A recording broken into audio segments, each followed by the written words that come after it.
Buboy Villar itinangging sinaktan si Angilin. Dumepensa si Buboy Villar sa mga paratang sa kanya ng ex-girlfriend na si Angilin Gorens. Sa panayam sa aktor ay itinanggi niya na sinaktan niya physically at kinawawa ang ina ng dalawa niyang anak.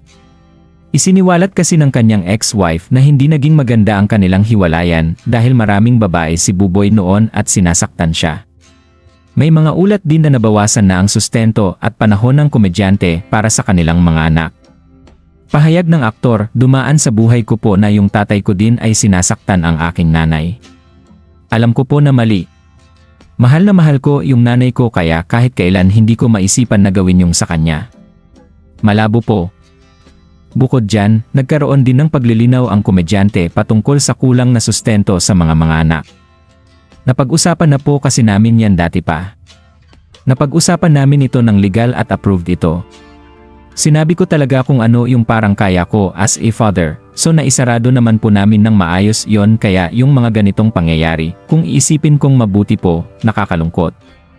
Naiiyak pang sabi ni Buboy na rerespetuhin pa rin niya si Angilin at hindi na sasabihin ang version niya sa issue.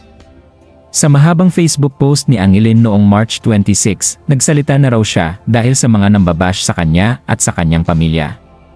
Ayon sa kanya, ilalabas ko na lang yung totoo kasi nakakasawang mabuhay ng mabuti siyang tao, habang kami masama at higit sa lahat hindi niya kami ipagtanggol.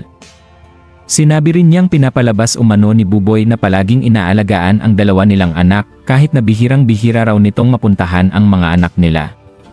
Samantala, maraming screenshots at patunay ang kanyang ex-wife kaya hindi naging maganda ang interview ni Buboy at sinabing nagpapalusot lang ito. Maraming netizens tuloy ang na-offend sa aktor.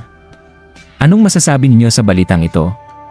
Comment down below at huwag kalimutang mga subscribe for more videos. Maraming salamat!